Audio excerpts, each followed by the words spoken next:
At issue whether the state of Colorado can keep former President Trump off the 2020 presidential ballot in that state due to his involvement in events surrounding the January 6th insurrection. Back with us, Neil Katyal, Chuck Rosenberg, Andrew Weissman, Kenji Yoshino, Joyce Vance, joining us, Lisa Rubin, and of course my colleagues here, Ana Cabrero and Jose Diaz-Balart. Andrew, let me ask you first, because it seemed to us in listening to this so closely for the last 2 hours, 19 minutes or so, that there was broad agreement across the usual political division lines that there was a lot of ambiguity in this process, and that ambiguity would favor keeping the candidate, Donald Trump, on the ballot. I agree with you. My takeaway from this is you were counting the votes. Remember, Justice O'Connor famously said when she was asked what's it like to be on the Supreme Court, it's about counting to 5. Here, there was clearly, I think, 5 votes, if not 9 votes, that are going to reverse this case. The point that you made about ambiguity was raised by various justices, meaning that if it's not clear, shouldn't that sort of favor having somebody being allowed to run and thus our ability to vote for that person? There was a lot of concern about having a state have the power to interfere with a federal election. It's not a state interfering with a state election. It's should they really be able to weigh in on this? And then there was an interesting sort of across, as your point, across different justices, Ketanji Brown Jackson, Chief Justice Roberts, Justice Thomas, who was very active in this oral argument, talking about the history of this amendment, talking about how it really dealt with the Confederacy and the concern about Confederates burrowing in to Confederate states and sort of influencing federal elections. And so it would be anomalous. It would be ironic to suddenly say, oh, this is sort of, we should allow states to take this on. It's a reason to have federal jurisdiction here, not state jurisdiction. Big takeaway is this is, I think, going to be a win for Donald Trump and a loss for Colorado. And so it was so interesting, Anna, that it was Justice Jackson that brought up that whole issue of the history of not permitting the insurrectionists in a Confederate context. Well, and again, we know so many of these Supreme Court justices consider themselves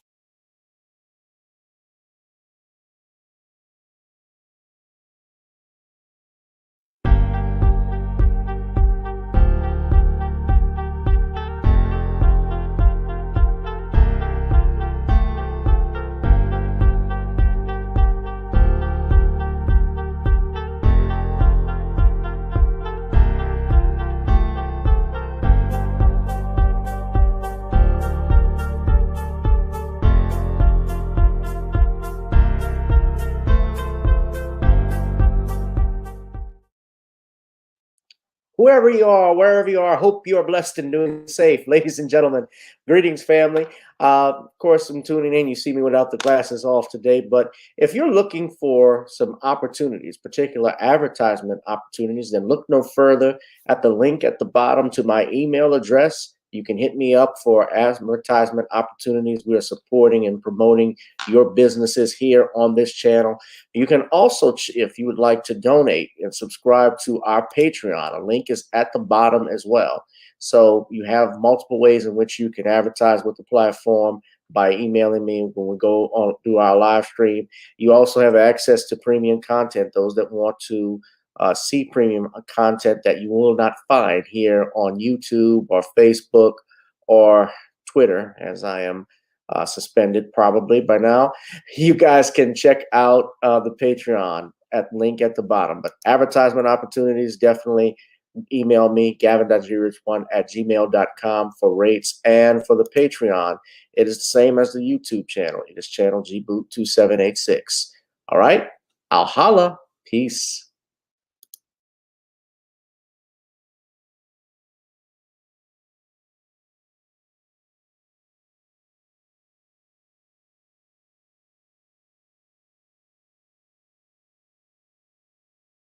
Live, and I'm coming at you with 5. Ladies and gentlemen, welcome to another exciting edition of Random Topic Thursdays, the hottest live stream here in the cosmos of YouTube, social media, Facebook, X, and any other good platform you want to talk about. Whoever you are, wherever you are, I hope you are blessed and doing safe. If you're watching on our backup channel, Gavin Richard, or on GBoo2786, or via Facebook or X, we welcome you.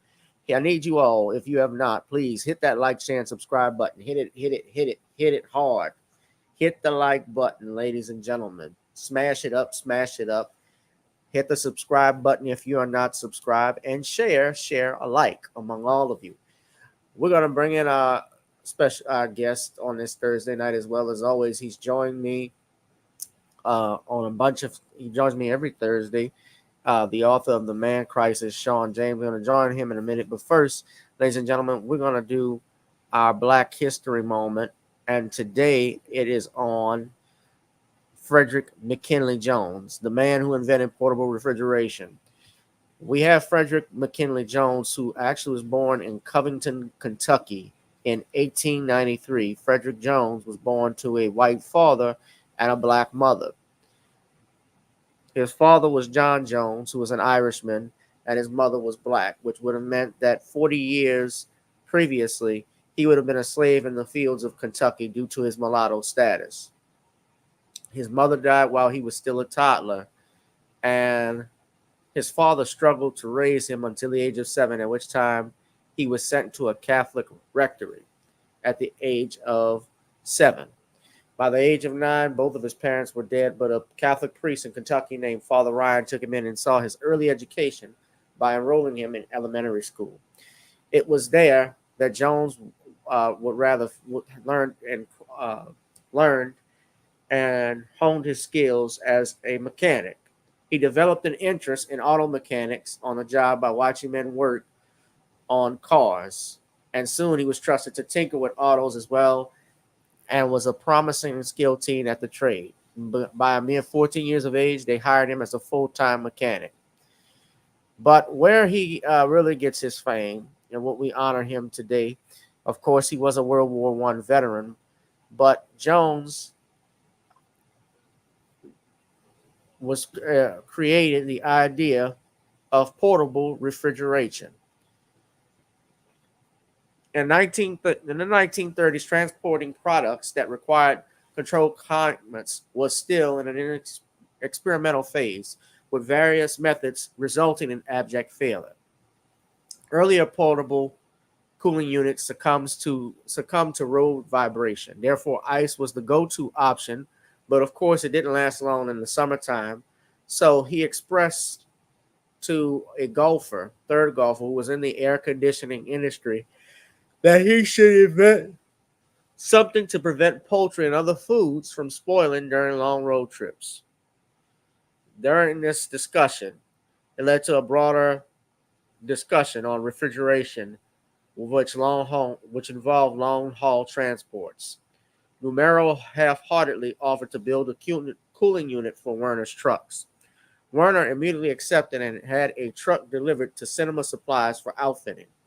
Numero didn't think a unit could be built for the trucks, and he was ready to tell Werner just that. But Jones took a look at the trailer and made some measurements and decided to try his hand at it. By the way, for those who are wondering, Harry Werner was an executive in the trucking industry, and Joseph Numero was a golfer at that time. And so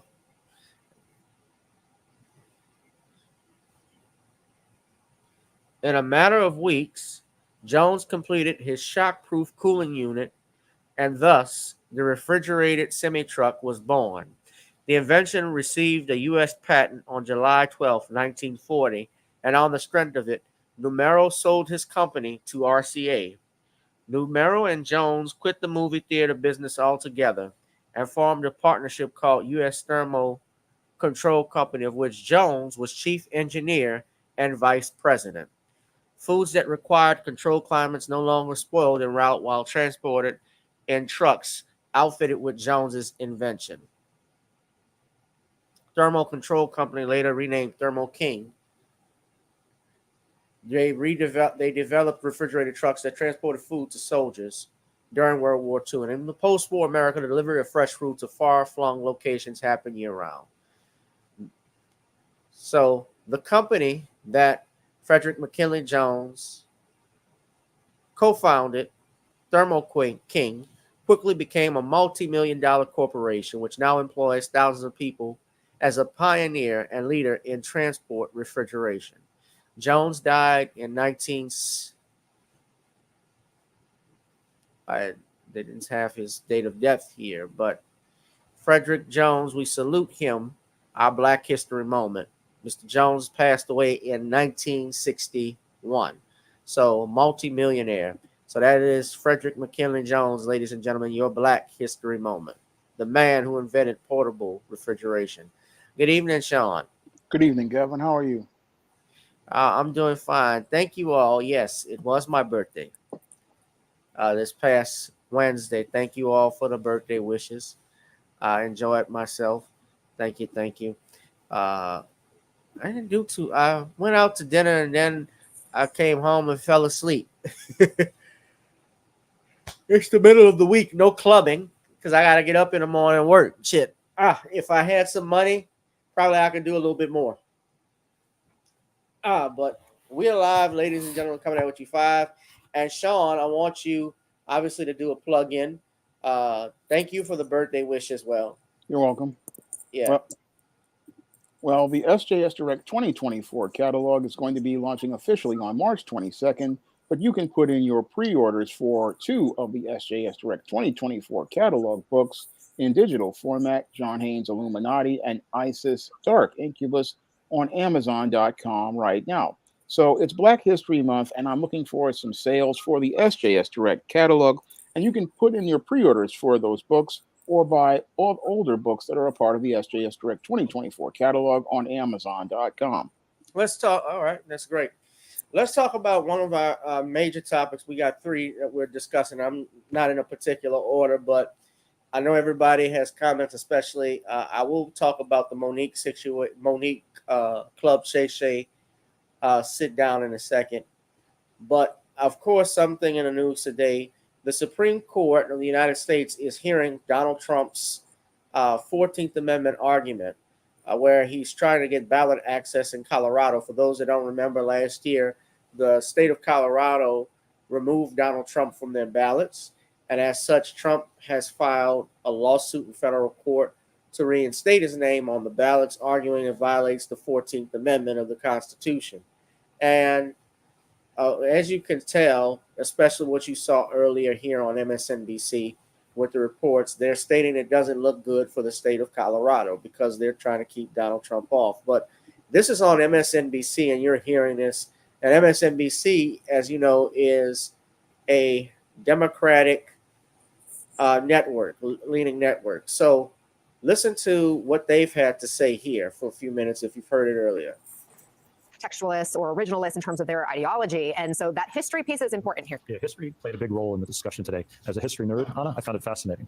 To Andrew's point, you heard a little bit about the history of the 14th Amendment across ideological lines. Chief Justice Roberts said, for instance, that the intent behind the 14th Amendment was not to empower the states, but rather to constrain the states, that the power would be that of the federal government post-Civil War to keep the states in line. And so the notion that you would give states the power to police a federal election, to qualify, or in this case, disqualify a federal candidate, would be anathema, right? Would be an opposite to the history of the 14th Amendment. Again, you heard it from Chief Justice Roberts, you heard it from Justice Ketanji Brown Jackson, you heard it from Elena Kagan, and you heard sort of hints of it, I think, from Justice Thomas as well. So very interesting historical argument. And I agree with Andrew. It seems to me that the votes are clearly on the side of overturning the decision of the Colorado Supreme Court. Neil, how did you see it? And what were some of the parts that struck out the most to you?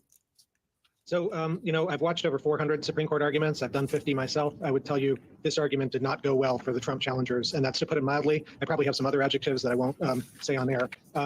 In the thing that I was watching for was any indication anywhere about just how dangerous a ruling to overturn the Colorado Supreme Court was. We heard a lot from the court, particularly the Chief Justice, Justice Kavanaugh, Justice Alito, about how if you affirm the Colorado decision, it'll empower states to mess with federal elections. And to be sure, that's a risk. But what you never heard the Trump challengers really get at was the risk on the other side, that this is a canonical part of our Constitution, forged after the Civil War at one of the most difficult times in our nation's history. And yet we came together and said, insurrectionists can't be on the ballot, not just about the Civil War, but going forward for all sorts of reasons. There was no discussion of that, really. Basically, they allowed Donald Trump to read the 14th Amendment like a tax code, looking for a loophole here and a loophole there. And, unfortunately, the stakes on the other side were not presented to the court today. And so I saw only one justice, really, Justice Sotomayor, who was really listening to what the Colorado challengers were saying. And it wouldn't shock me if even she, when push came to shove, and she reads the transcript of this argument, may come the other way. Now, the justices could go back. They could read all the front of the court briefs, which make a lot of these points,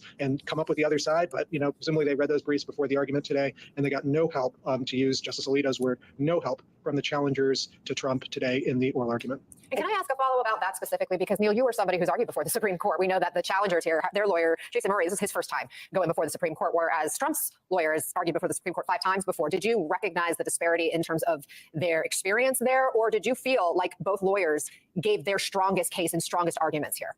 Yeah, I don't want to chalk it up to experience. Like I've, as you say, I've had a lot of experience, but I'll certainly mess up arguments, and so experience is no, guarantee of anything. I don't want to say that, but I do want to say, in a case of this gravity, you need to basically call out the other side, and you need to call out the court even. And so you need to say about the other side, you're gutting the Constitution, Donald Trump. What you need to say to the court is, look, you for years have staked yourself on strict construction of the document, on the original intent of the document. The original intent of the document is so clear against Donald Trump. You need to be using their methodology that they've used to say, look, you've got to be consistent with what you said before. We heard none of that today. I'm not sure why, but that makes it, frankly, a really easy case for the U.S. Supreme Court to decide in favor of Donald Trump.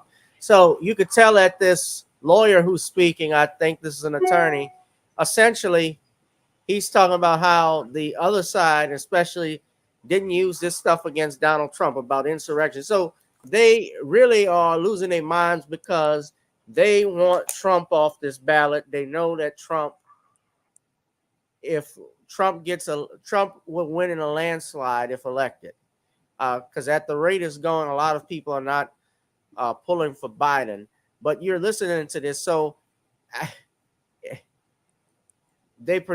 Trump has not been convicted of any criminal charges. That's one thing. And this is not me as a Donald Trump fan. I'm not necessarily, but I think Donald Trump is starting to warm on some people, especially the black community, Shawn. Yeah, I would say that this case was another one of those desperate Hail Marys Right. for the state of Colorado, and they really screwed this whole thing up. And they screwed it up by taking him off the ballot without having any sort of legal precedent to back it up, because if you don't have a legal precedent to back it up, people are going to say that you're basically violating Donald Trump's rights as related to our Constitution. And that's what this whole case was all about, them violating his rights, because in order to get Donald Trump off the ballot in Colorado, they would have to prove that he was convicted of a crime, of a federal crime. And with this being a national election, you have a state basically overstepping its bounds. And this state is overstepping its bounds because this is a federal election, and it is not their place to tell a presidential candidate what ballot they should be on as related to a presidential election. So this entire case overall was one that when I heard it, I said, if it goes to the Supreme Court, they're going to throw this case out, because this case basically is the state trying to interfere in federal matters and trying to interfere in a national election. And that's not going to be allowed by the U.S. Supreme Court, because under our Constitution, federal supersedes state, and federal being clause. Yeah, that clause there's no way you could get around that clause as related to our Constitution, and you just cannot remove people off a ballot. And if you did put that ruling in place, it would create a dangerous legal precedent, which would make it where if somebody just didn't like a candidate, they could get them kicked off a ballot. And that's not what our Constitution is all about as related to elections. Right, most definitely. What do you think? So you feel this is going to be dismissed?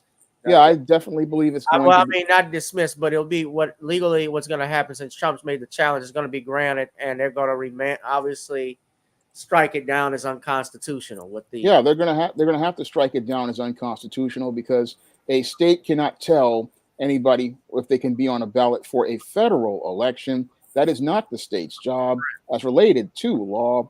A state cannot tell anybody where they should be in a federal election. Now, if they wanted to argue 14th Amendment, they basically jumped the gun, because all of those cases in Atlanta and New York, and the case by the federal prosecutor, those cases would have to prove a verdict as related to the charge of sedition or the charge of insurrection. And that hasn't been proven in a legal court in a trial.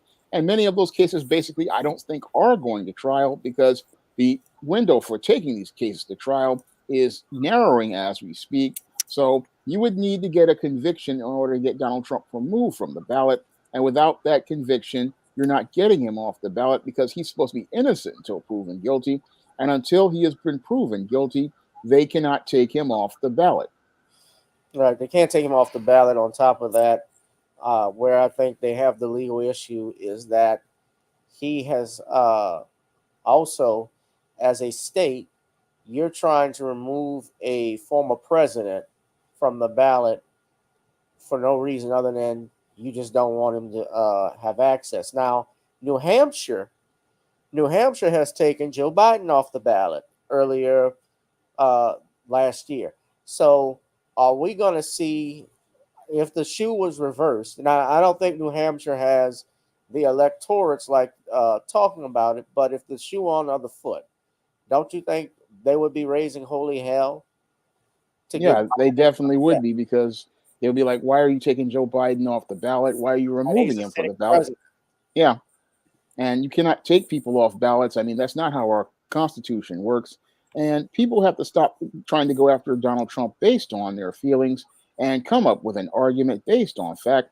Otherwise, you're just going to make Donald Trump stronger and make his case for him. Yes. Y'all hit that like, share, and subscribe button. Speaking of which, since we're talking about that, Shawn, I brought this up today. Of course, the special prosecutors that was investigating Joe Biden, they found that Biden had actually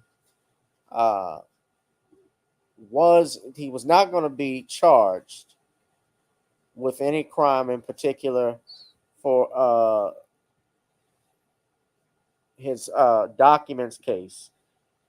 What they found was that they opted not to pursue charges against the president, but raised questions about his mental acuity. So what they're trying to say is that while he had all of these documents that were classified, scattered out in his house, like that in his garage, like what we saw with Donald Trump, they're not pressing charges against him. However, what you also have is he's basically saying they question his mental acuity, meaning his mental state. And Biden supposedly pushed back at that. I just want to bring this to everybody's attention. But you know that, so I'm going to play this, but also what we got going on is that you have in Michigan, for instance, some Arabs are going against Biden. They are disappointed in the president's position, in particular on Israel and Palestine, and his refusal to endorse a ceasefire. So I'm going to play two different videos. I want y'all to hear this. But this is the from NBC News. This is the special counsel's assessment. So here we go. Are warranted. But the investigation uncovered evidence that President against President Biden are warranted. But the investigation uncovered evidence that rated report by special counsel Robert Hur concludes that no criminal charges against President Biden are warranted. But the investigation uncovered evidence that President Biden willfully retained and disclosed classified materials after his vice presidency when he was a private citizen. So what they're saying is that when he was vice president under Barack Obama, he willfully retained, disclosed classified materials that would not be readily made available to the public, obviously due to national security. But he did so even as a private citizen. But the special prosecutor is saying he is not going to press any charges. Thank you, computer robots. Including marked classified documents about Afghanistan and notebooks with sensitive intelligence sources and methods, which he shared with a ghostwriter. The report says that posed serious risks to national security. So he shared, you heard that? Yes, I did. They said that he shared classified materials with a ghostwriter. So let's go back. Hold on, listen very carefully. Repeat that again. It says that pose serious risks to national security. And ghostwriter, the report says, and methods which he shared with a ghostwriter of intelligence sources and methods which he shared with a ghostwriter. The report says that pose serious risks to national security. So he shared intelligence methods with a ghostwriter, right? Am I right? That pose a threat to national security. This is what the special prosecutor said. This is what they said. They also found some more. And at a time when polls show most Americans have concerns about the 81-year-old president's mental and physical health, a special counsel's report offers scathing details of what it calls his diminished faculties and faulty memory. Writing, if charged, Mr. Biden will likely present himself to the jury, as he did during his interview with our office, as a sympathetic, well-meaning elderly man with a poor memory. It would be difficult to convince a jury they should convict him. According to the report, Mr. Biden did not remember when he was vice president, forgetting on the first day of the interview when his term ended, and forgetting on the second day of the interview when his term began. He did not remember, even within several years, when his son Beau died. How in the hell dare he raise that? Wow. Frankly, when I was asked the question, I thought to myself, it wasn't any of their damn business. I don't need anyone to remind me when he passed away or passed away. Later in the press conference, President Biden referring to the president of Egypt as the president of Mexico. As you know, initially, the president of Mexico, Sisi, did not want to open up the gate to allow humanitarian material to get in. The extraordinary circumstances here require the appointment of a special counsel. Attorney General Merrick Garland appointed the special counsel in January of last year, after President Biden's attorneys first discovered classified documents at one of his former offices on November 2nd, 2022. The White House waited until after the midterm elections to tell the public. And the report includes these photos of where prosecutors say more classified documents were improperly stored in a badly damaged box near a collapsed dog crate in Mr. Biden's Delaware garage. A separate special counsel investigated former President Trump for allegedly mishandling classified documents found at his Mar-a-Lago estate. Some boxes found inside a bathroom. Mr. Trump was charged with 40 criminal counts to which he's pleaded not guilty. Tonight, the former president is calling the lack of charges in the Hur report a two-tiered system of justice. But the report argues the two cases are different, and that while Mr. Trump was given multiple chances to return classified documents, he allegedly did the opposite and obstructed justice by enlisting others to destroy evidence. In contrast, the report says Mr. Biden alerted authorities. The president says he cooperated completely. So what they're trying to say, or what they're saying, is that Trump didn't cooperate with the state, with the feds, and tried to destroy evidence, which is why he's got 43 counts of charges levied against him versus Joe Biden, who's not receiving anything. Do you see this as a bias, Shawn? And by that I mean the fact that Biden is not being charged, but Trump is, and his excuse for that. Do you think? I definitely do see a case of bias, because when I look at both of these cases, I mean, they basically demonized Donald Trump for having these classified documents. Meanwhile, Joe Biden has had these documents for over a decade, because his term as president ended about 2016, I believe. So he's had these documents for a good 8 to 10 years. And if he had them for 8 to 10 years and shared them with ghostwriters like it alleges in this report, then how is he serious about protecting national security? Critical question that has to be asked, because if he was so concerned about national security, you would think that the president would have returned these documents to those sources so that they could maintain the security. But the only issue of security comes out because there's a clear bias against Donald Trump, because people don't want him to be having the popularity and the support of the American people. So they seek to demonize Donald Trump by saying he basically went and had these documents in his home. But when Joe Biden has had these documents in his home for over a decade, it's perfectly fine. That's clearly a case of hypocrisy, as I see it, and a case of hypocrisy because many of these presidents oftentimes have taken documents with them, but it wasn't a problem. And if Joe Biden was sharing it before, you can't really say that Donald Trump was a bad guy in this situation. Now, I'm no supporter of Donald Trump, but I do support fairness and justice.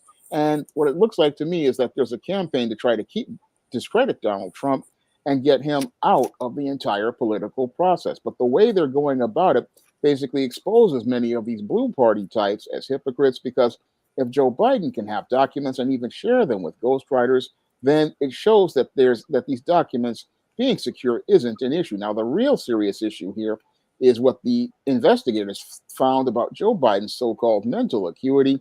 If he's got mental acuity issues, then he possibly isn't fit for leadership. But it seems like those in the Blue Party want to prop him up to try to keep him going, even when his mind isn't all there. And that just is completely unethical and shows how desperate these Blue Party people are to maintain their power base, that they'll take a mentally incompetent individual who doesn't have the mental acuity to be fit for office and still try to run this individual on a platform because they fear getting crushed by Donald Trump. But the irony is all their actions are basically making it where Donald Trump is stronger. Again, it's like my analogy about the bad boyfriend and the teenage girl. People keep attacking the bad boyfriend, trying to make him out to be the villain, but that makes her all the more attracted to him. And that's what's happening here with Donald Trump. The more you attack him, the more you make him appear to be more appealing. And that's all because these individuals don't have a case. And this whole case, as related, the document shows how weak things are as related to their case. They want to persecute Donald Trump for the things that they give Joe Biden a pass for. And that really shows how these modern day political Pharisees and Sadducees are just as hypocritical as their ancestors were, and how full of it they are, because if it wasn't a problem for Joe Biden, then how is it for Donald Trump?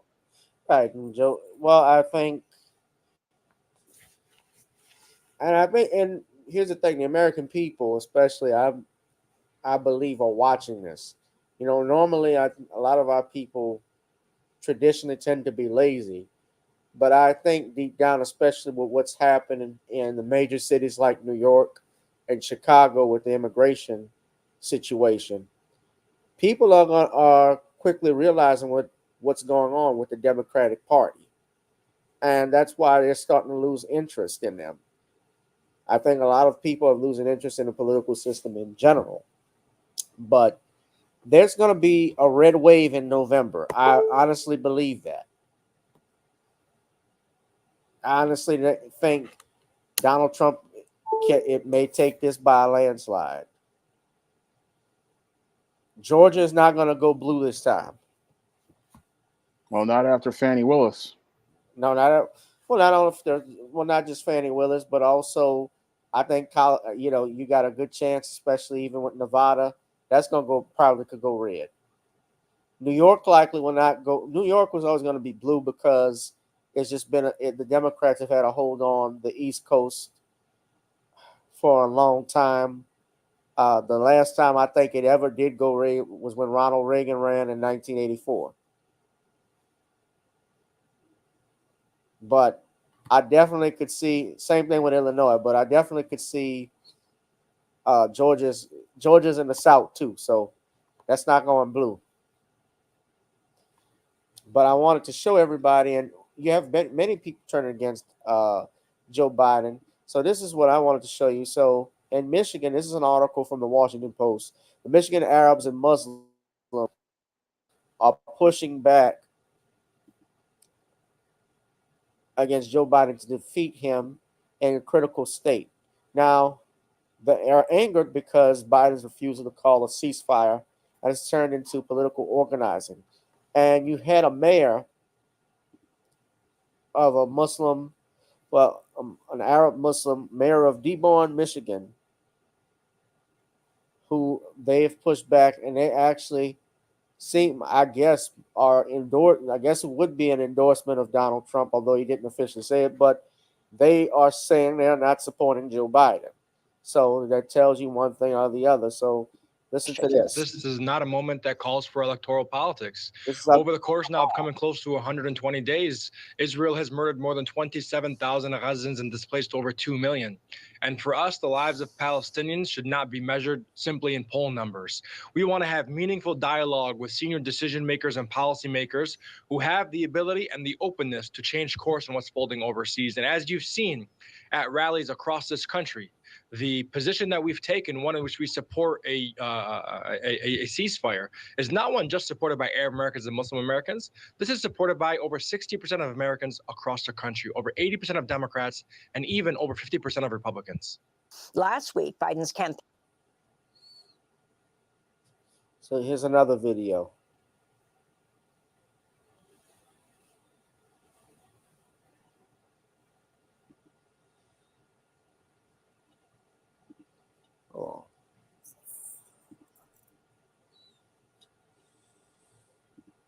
first in the United States.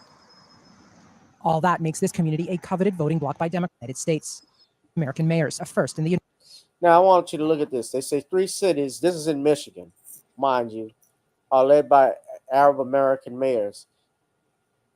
They set up their businesses in black neighborhoods. Dr. Claude Anderson was even talking about this back in the late 90s, how the Arab community doesn't even had a population, I think, of even 1% or between 1 or 2% in Detroit, but they controlled almost 70% of the economics in the black community. If you read his book, Powernomics, he goes in depth about it. Black labor, white wealth also discusses this. Ain't that something? So hold on. United States.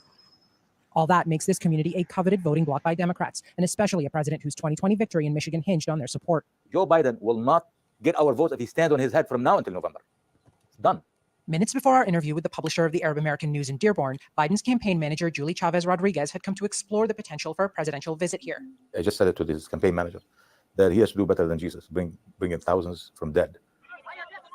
Arab Americans say they're abandoning Biden in November's election because of his administration's continued unconditional support for Israel in its war on Gaza and his downplaying of Palestinian casualties. Biden has yet to call for a ceasefire despite mounting domestic pressure. Who are the Arab Americans in Michigan? They're Palestinians, Lebanese, Iraqis, Syrian, and Yemenis. And you're bombing the hell out of them. This president is destroying their country. They will not meet with that. Across town, we meet with Dearborn businessman Nasser Baidoun, who's running for the U.S. Senate. You have a U.S. president that's responsible for the death of 30,000. To us, that's not a president. Similar statements made by a handful of progressive Democrats in Congress have led the pro-Israel lobby to spend tens of millions of dollars to try and unseat them. I was approached by the former chairman of the Democratic Party from Michigan, and they offered me $20 million if I drop out of the race, run against Rashida Tlaib. That former chairman, Lon Johnson, denies he made the offer to Baidoun on behalf of the Israeli lobby. The other Democratic candidate for the Senate seat, Hill Harper, made the same claim weeks earlier. When I got my citizenship in 1984 from President Reagan, that Republican president told us that now you became an American citizen. Don't forget where you came from. Don't forget your culture and your heritage. Keep it and share it with Americans and make America great again. That slogan now attached to the very likely Republican candidate in this year's presidential race, one who has openly disparaged Arab Americans, many of whom are Muslims and immigrants. There are no definitive answers here about how exactly this community will approach the ballot, only a commitment that Biden is not welcome to return. Yasmin Al-Sabawi, TRT World, Dearborn, Michigan.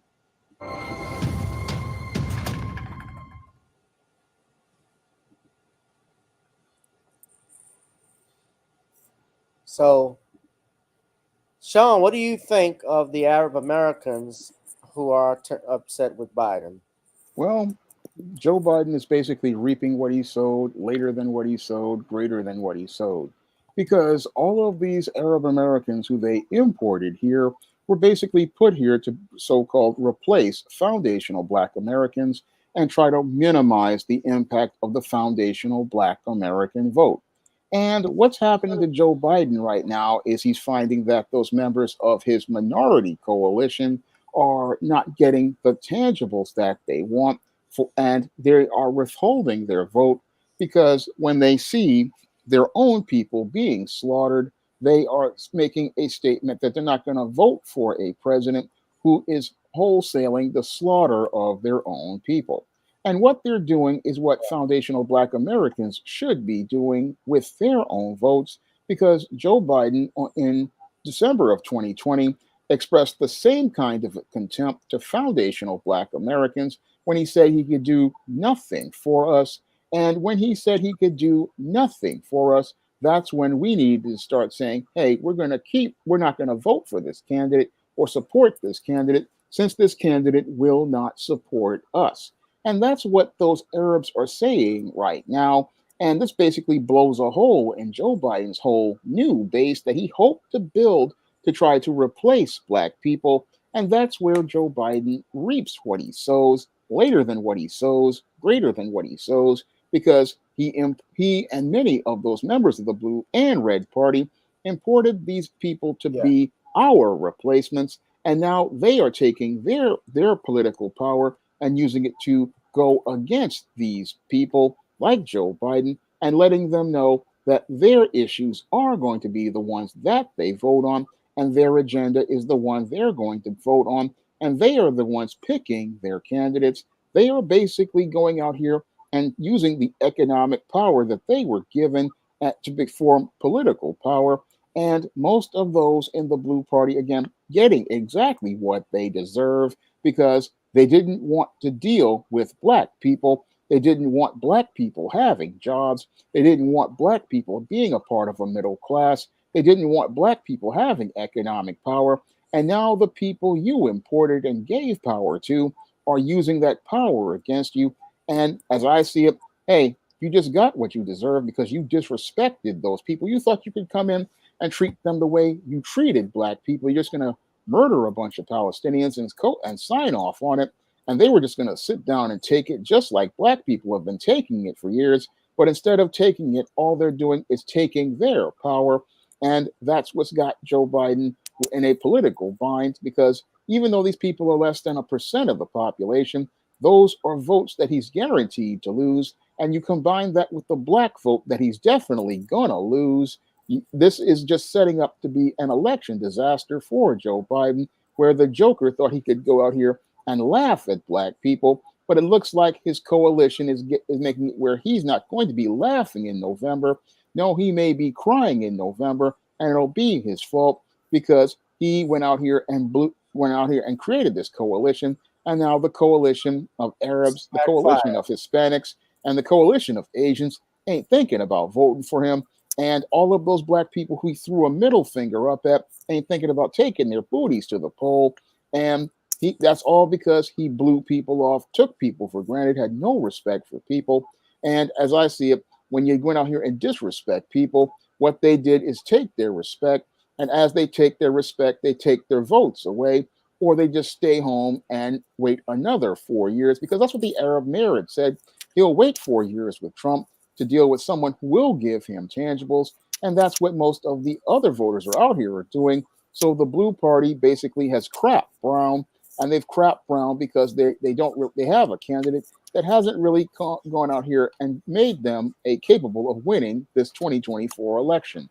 Most definitely. I think it has backfired already. And Biden, according to this report, seemed unconcerned. Just listen to this. The Arab American vote voting for you during this election because of Gaza, many say they will not vote for you.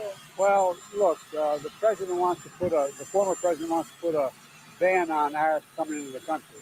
We'll make sure we understand who cares about the Arab population, number one. Number two, we got a long way to go in terms of settling the situation in Gaza. Yeah. He keeps talking, he's going to lose this election all by himself. They're taking people for granted.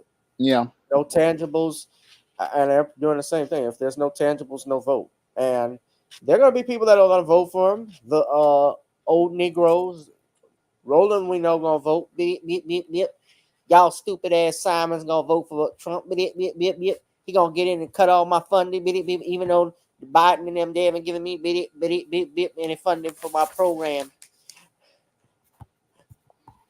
Better be mindful of this. All right, ladies and gentlemen, hit that notification bell.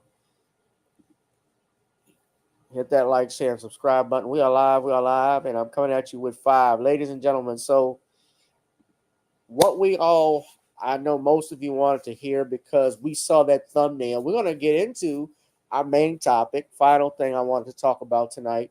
That is Monique and her interview with Shannon Sharpe. Now, for those that don't know, this past Tuesday, the Monique interview on Club Shay Shay with your boy Shay Sharpe. They call me Uncle. They call me Uncle because I was a 3-time Super Bowl champion, Skip. I've interviewed everybody. I caught every ball. I did everything. I played with John Elway, Skip. It's so amazing.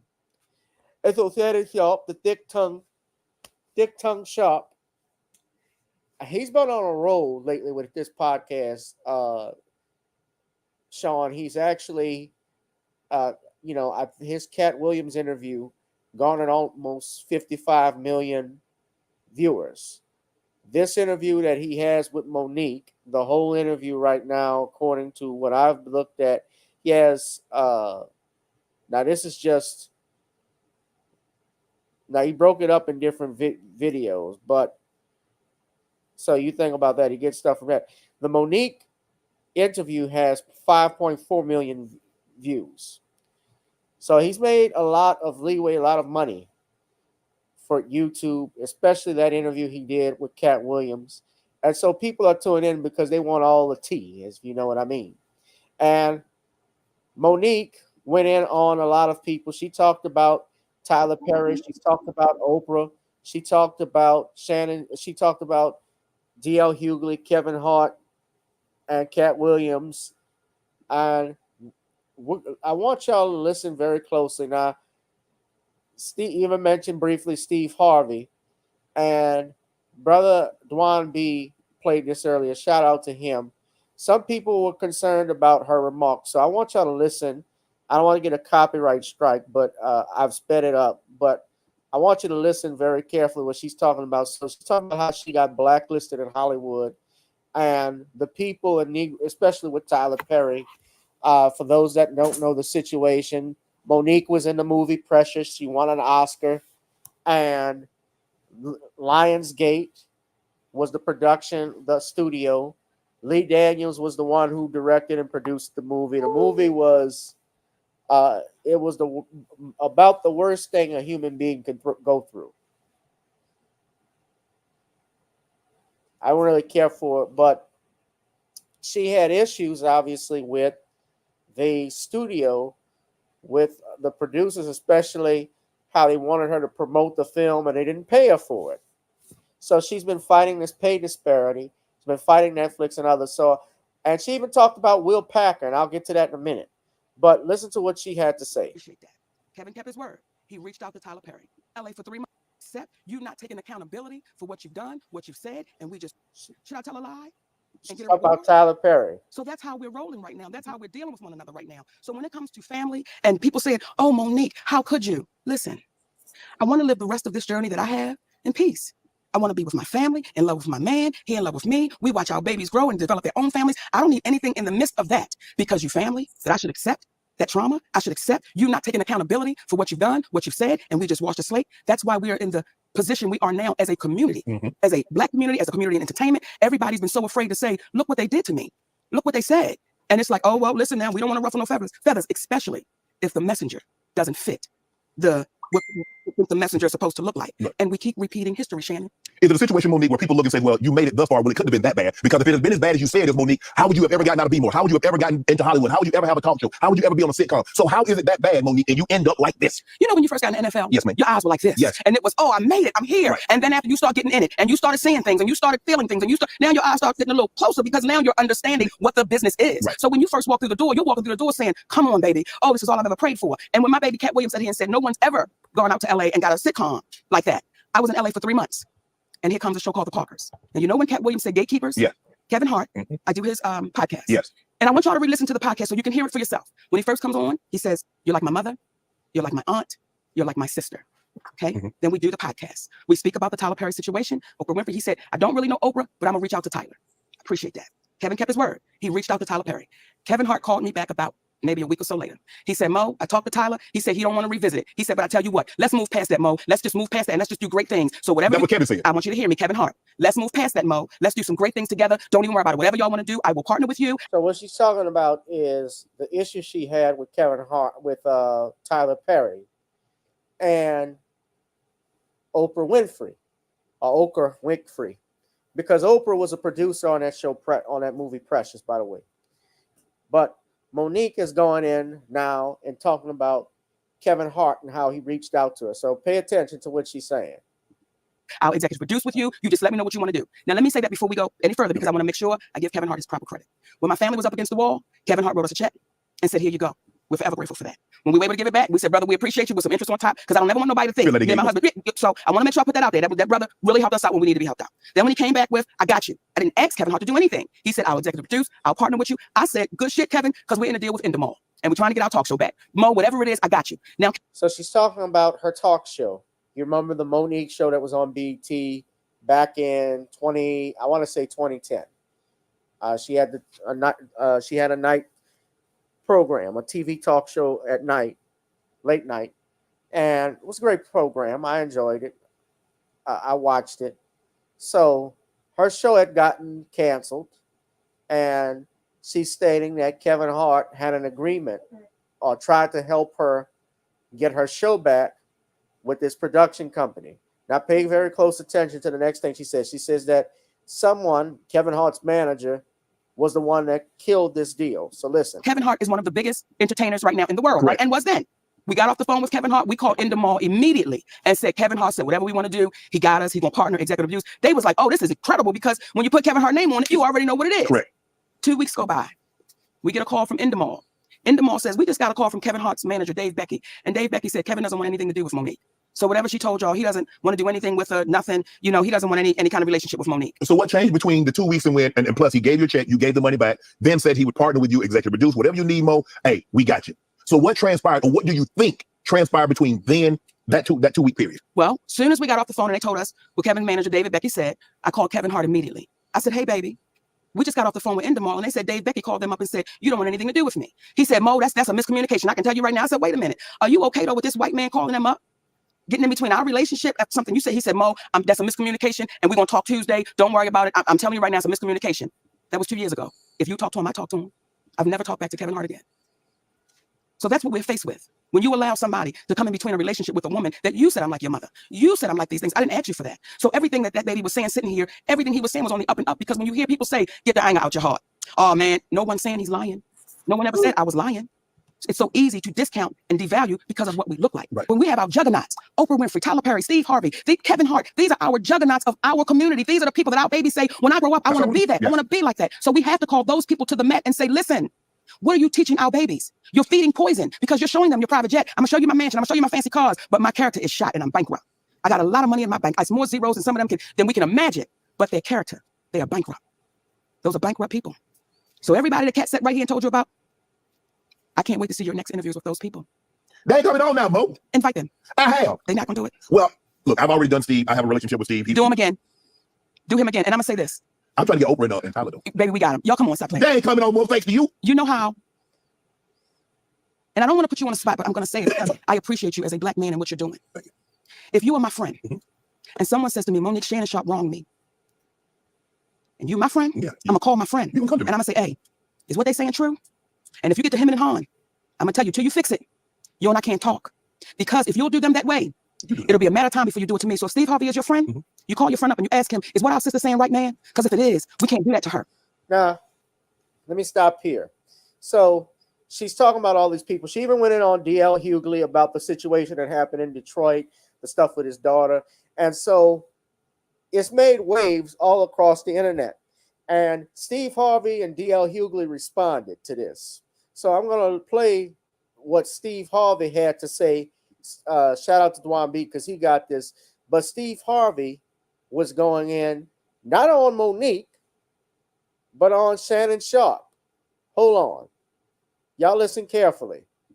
Each morning, that's 100. Diane B from Chicago.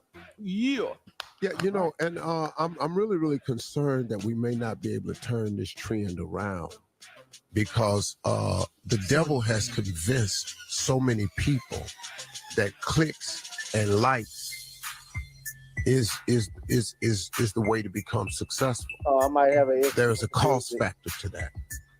There's a cost factor to us, and it's a cost factor to you, and it's no good either way. And I think there's a man that's about to learn that lesson. You know, just because you throw a podcast that gets blow up numbers, I'm talking about out of sky high numbers, you're gonna double down and you're gonna start bringing on people on your podcast who you know have a negative message, and you think that by doing that, that's gonna make you who you want to be. I got bad news for you, brother. You headed in the wrong direction, and I feel sorry for you. And if that's what we're gonna do as old ass people, we are surely sending the wrong message to young people. You can't be called Unc and people look up to you by calling you Unc, and then you turn around and then you mislead them. That ain't cool, man. That is just not cool, brother. I feel badly for you, man. You're going the wrong way, partner, but you're going to find out, though. Because that's a simple scripture, man. The Bible is very basic, but you know, remember that scripture you learned in Sunday school? Here come that Bible shit. You would have them do unto you. That's the one. You think that don't apply to adults? Well, all right. So he gets upset. Steve Harvey is upset, and he's attacking Shannon for interviewing somebody that Steve Harvey, first of all, let's not forget, was not Monique on Steve Harvey's TV show a few years ago talking about how she was treated? And Steve Harvey talked about how this ain't the money game. This ain't the integrity game. This the money game. I can't be who I want and make the money I can. Your husband can't go out like he is because you're going to starve. Y'all remember that? Who remembers that? Remember when Steve Harvey had Monique on his show?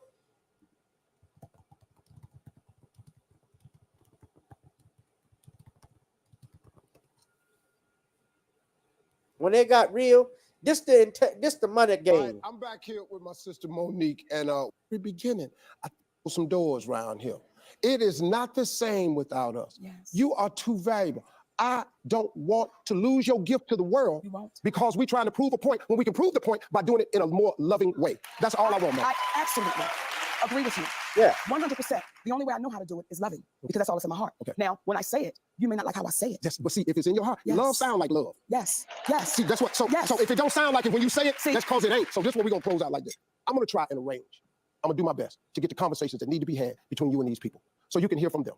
I'm going to then ask them, would they say it publicly for the benefit of everybody, so you can get the release that you need. Then I'm going to ask you to tell these people and apologize for some bashing you done. I know you don't think you did none, but you did. And when everybody can come to that, then I think there's a chance for us to move. I love you, Mo. I'm glad you came to see me. Looking back on it, I should have picked up the phone and called you more readily. I appreciate it. I probably should have done that. Just looking on it, that's probably what I should have done. called your But I ass. didn't. So now I'm here and moving forward as your big brother.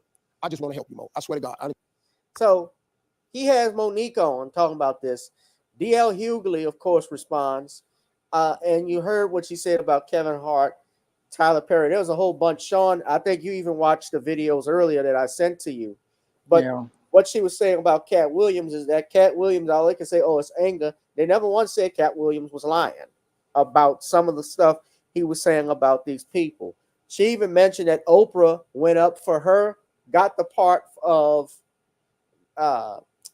the Butler where she played the wife.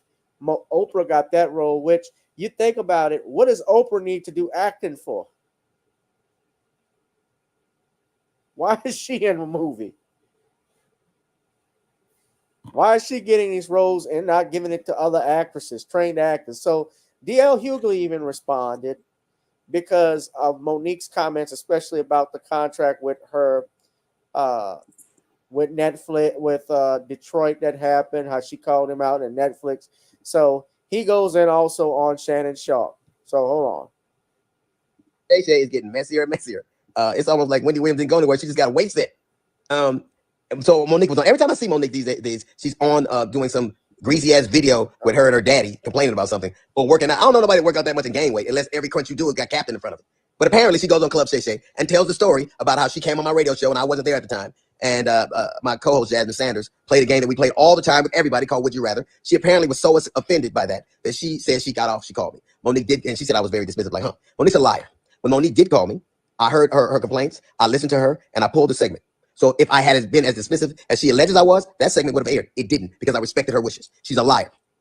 It also befuddles the shit out of me how somebody who has a comedian talks as much shit about everybody else as she does. She has the temerity to be offended about anything, as much shit as you say about people.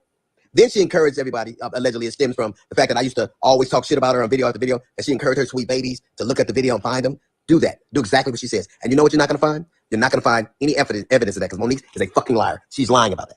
But what you will find is Monique talking shit about some alleged contract dispute we had. Look at the ticket. It says DL Hughley, then Monique. She knows the story. But what she did in response to that, she talked about my dog, my wife. This broad even brought out my daughter's personal trauma. My daughter was molested, and Monique brought that shit out and told the world that I allowed my daughter to be raped in front of me. The lying motherfucker. She knows she was lying. And it only stopped when everybody from my family checked her. It's interesting. You know what else you won't see Monique doing? You won't ever see her with her family, videos with her children or grandchildren, because nobody fucks with me. How do you have sweet babies when your own babies don't fuck with you? How do you love us for real when there's no evidence of anybody loving you for real, except your daddy, who you apparently have to pay? And FYI, daughters are paid for by daddies, not daddies who get paid by their daughters. You know what else you won't see Monique doing? Telling jokes. Monique, if she'd have spent as much time actually writing jokes and writing her Netflix special as she did complaining about not having one, it wouldn't have been trash. It got the worst reviews of any Netflix special in history, because that's what Monique does.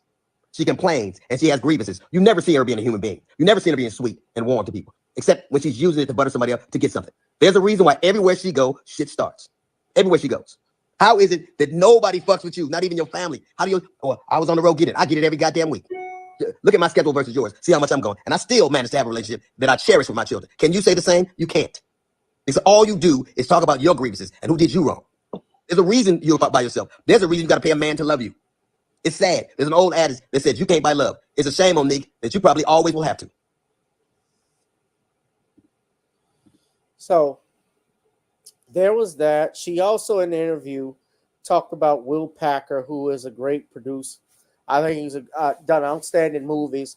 And you had to have Gary Owen throw his 2 cents in. So what Monique was talking about was on the set of Almost Christmas, that movie she did where she actually, she tore it up. She actually was, to me, she did a great job with the film. But she talked about the set and the working conditions.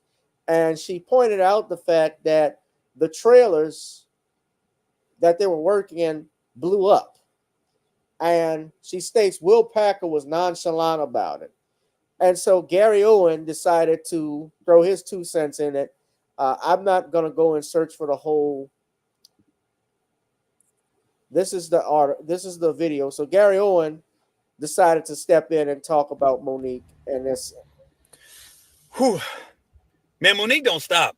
She blames everybody. It's Oprah, it's Tyler, it's Lee Daniels, it's Netflix. Now it's Will Packer. She went too far when she started blaming Will Packer on shit. That's my friend. That's my homeboy.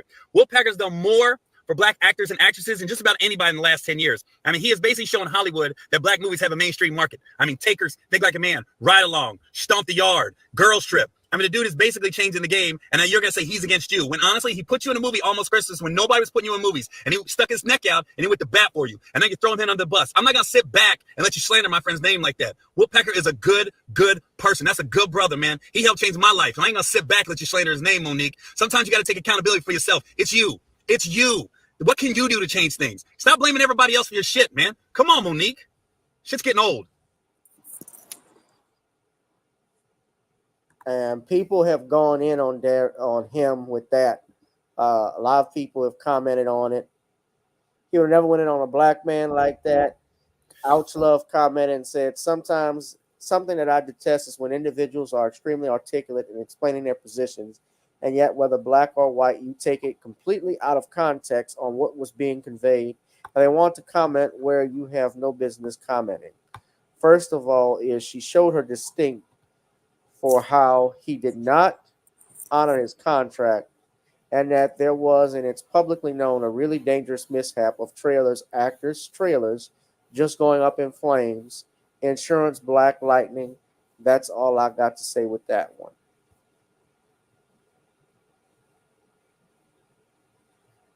So, Shawn, I'm going to let you speak. What do you think? Man, Monique don't stop. Monique was saying, and especially the response. You have Steve Harvey, D.L. Hughley. You know, I have issues with, D.L. Hughley actually follows me on Twitter. I follow him. And this was years ago, when I had that. But I don't really communicate with him. And he's actually I have him on Facebook, but I don't really communicate like talking about that or anything like that. I had a lot of respect for him, but I'll be honest, especially in later years, I had gotten really disappointed, especially when he tried to be, I guess, the black version of Bill Maher when he was pushing everything with the Democratic Party. And on top of that, more so how he has even used his platform. Remember, he attacked Bill Cosby because Bill Cosby criticized him for using the N-word. And he basically went on Vlad TV. He's gone on Vlad. He's gone on Andy Cohen, calling Dr. Cosby a rapist. He went in and goes in on black people all the time. Remember, he even was on TMZ, and he said something about, well, if we concerned about, I can't remember who the actor was, but he basically said something, well, we should be worried. If we concerned about R. Kelly, we need to be worried about Michael Jackson too. I think that was the line he said. So And recent years, he's been going on that train. But Shawn, I'm going to let you talk. What do you think of what Mo'Nique was saying and all of the three who have responded? Well, this really, I have to sit there and wonder, is this Black YouTube or is this Black Hollywood? And as I was listening to Mo'Nique, she really wasn't saying anything new to me because as somebody who studied the entertainment industry for over 25 years, I know that there's one rule, you just don't trust anyone. And the other rule is get everything in writing. And both of those rules come together because when it comes to people, a lot of people will talk around you. But the whole thing is, if you're doing business, nothing is concrete until you get it in writing in a contract. And what happened to Mo'Nique as related to the blacklisting, I believe happened here, is that she trusted people as related to their word and soon found that in Hollywood, people's word just isn't their bond. And that's why whenever you get a deal with someone, it's not done until it's in writing. And that's what happened to her, I believe, as related to Kevin Hart. Kevin Hart, she basically had the deal as related to words, as related to, hey, she thought she was cool. But what happened was a couple of phone calls were made and the deal got scuttled. And that's when she found out she didn't really have a deal with somebody who she thought was a friend.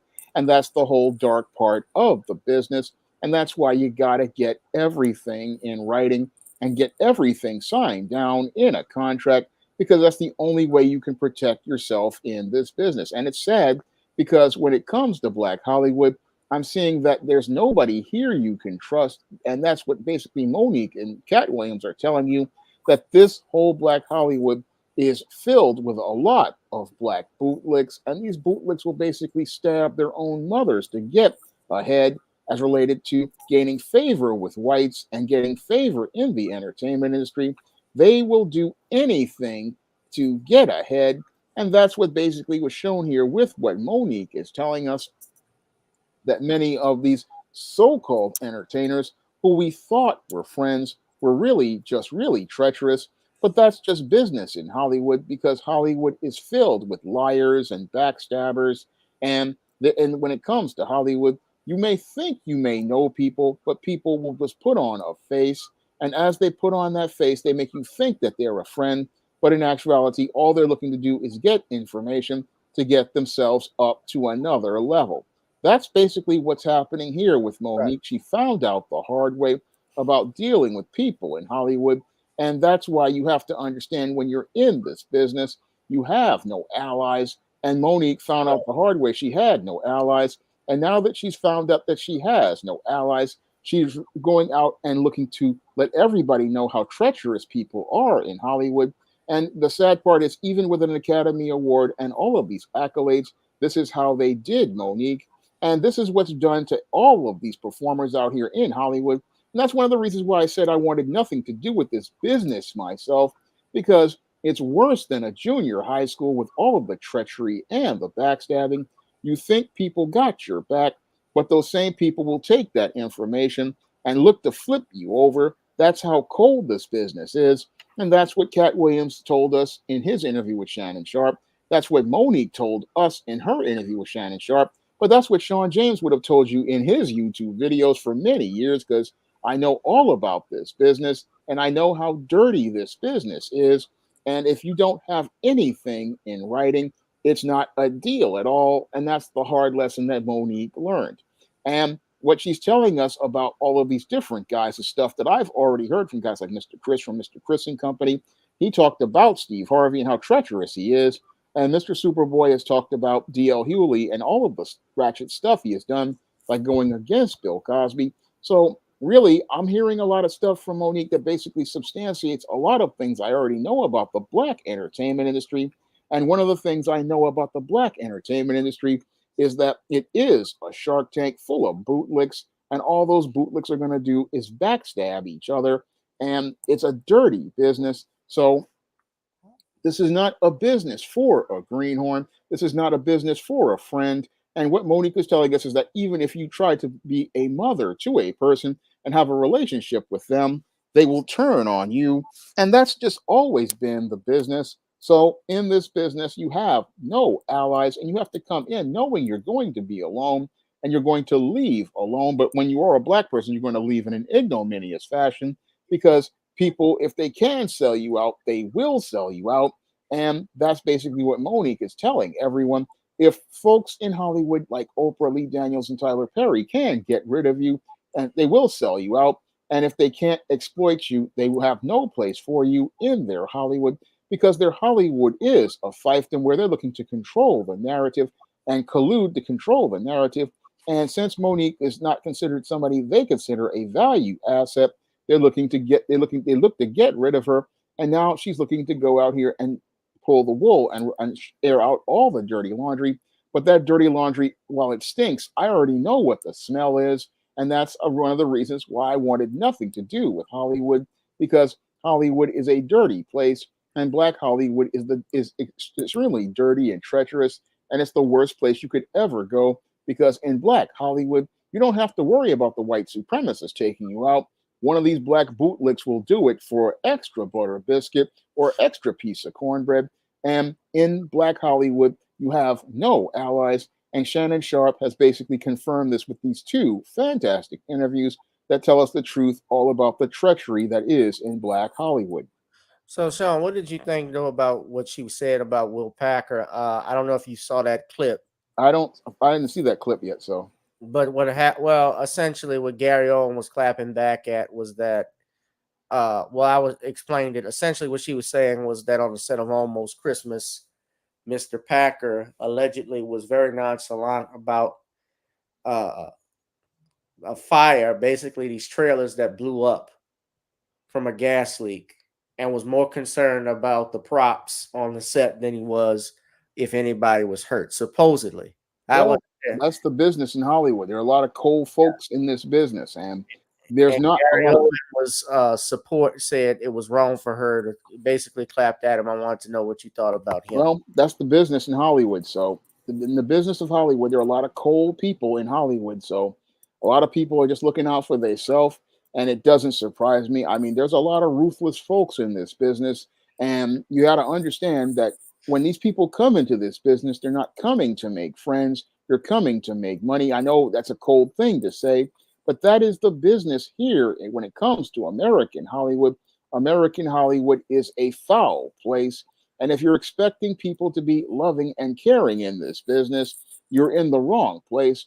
No, people are extremely cold and cynical. So there's no friends here. There's no caring. There's no compassion. And a guy being concerned more about props than people. Yeah, I know that that's possible because, again, this business is all about money, and people are only friends with you as far as they can get ahead with you. That's the way it's always been with Hollywood.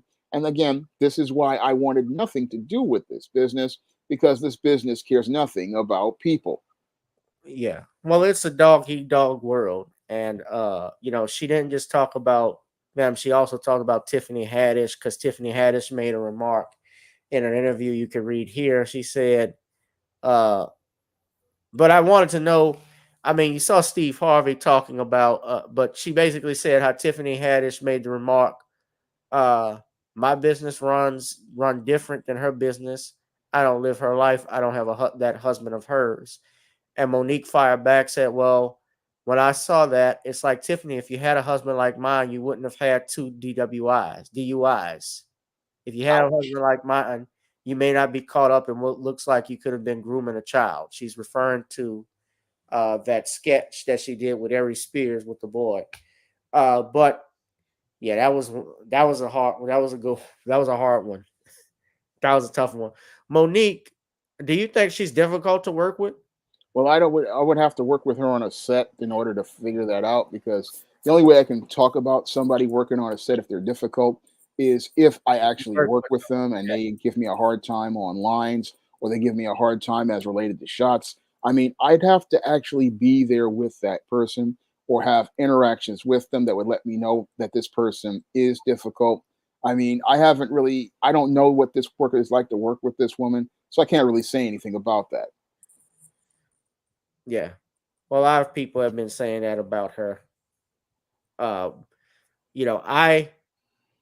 the thing. I don't know Mo'Nique. I do know people have interacted with Mo'Nique, actually. I know someone who did, and she said her experience with her wasn't good. Now, I wasn't there. You know, it could have been a situation where Mo may have been having a bad day. I don't know. I've heard negative stuff about Steve Harvey. And you listen to Steve Harvey. But here's the thing, Shawn, if you listen to Steve and DL, they were attacking Shannon. But you can't attack him for just having a show. I mean, Right. he puts the guests on, and they are going to present their talking And points. they have their own show, their own radio shows where they talk about people. Yeah. And So if you want to challenge those points, you need to make your own show to rebut them, or have a podcast to rebut those talking points. Like I did when some guy tried to make a whole video about me 45 minutes long. I did a 2.5-hour live stream to rebut those points.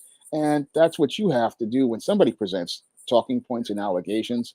Make your own counterpoints and let everybody know what the facts are from your side. Yeah. But if you want, check out the whole episode. It's actually pretty good. Just as like the Shannon Sharp Cat Williams interview. I enjoyed that one.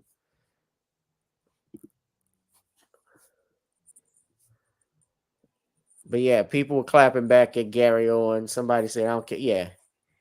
Don't invite this fool to the cookout, whoever. Yeah, man. All right. Well, Shawn, I'm gonna let you do another plug-in. Just curious, I know the answer to this already, but the Grammys, you know that the ratings have increased? I wasn't one of the people who watched it. Yeah. Maybe the Swifties made the ratings go up, but me, I didn't care about the Grammys. I haven't cared about award shows in years. Yeah. All right. Y'all hit that like, share, and subscribe button. Also donate to the Cash App, PayPal, or Zelle. Shawn, we're gonna wrap this thing up, but you want to do a final plug-in, you can go ahead and do it. All right. You guys can pick up the books of the SJS Direct 2024 catalog, John Haynes' Illuminati, and ISIS Dark Incubus on Kindle to pre-order right now on Amazon.com. And those books will be available in paperback on March 22nd and April 26th. So if you guys want to start picking up those 2024 books, put your pre-orders for the Kindle versions right now, or you can wait for the paperbacks on March 22nd and April 26th. And you can pick up all of the books in the SJS Direct catalog in paperback and Kindle format on Amazon.com or on digital format on Draft to Digital and Google Play. All right. Y'all hit that like, share, and subscribe button. Please donate to the Cash App, PayPal, or Zelle. Shawn, thank you for joining us as always here on Random Topic Thursdays. This was a great one. All right. Thank you for having me on. All right. And it's been another exciting edition, ladies and gentlemen. We will be back next week. Sorry, excuse me. Oof, I told y'all I'm tired. I had a quiet birthday, but a good birthday. So thank y'all for the birthday wishes. And I'll be back in the next one. Please hit that like, share, and subscribe button. Donate to the Cash App, PayPal, or Zelle if you would like. Support us here at the bottom. And I'll see y'all a little later, ladies and gentlemen. I'll holla. Peace. Good night, guys. Oh, before I forget, make sure you get the Commonwealth of Pennsylvania versus William H. Cosby on Amazon Kindle, ladies and gentlemen. That's a good one. All right. I'll see y'all in the next one, fam. Be one, be safe, and be blessed.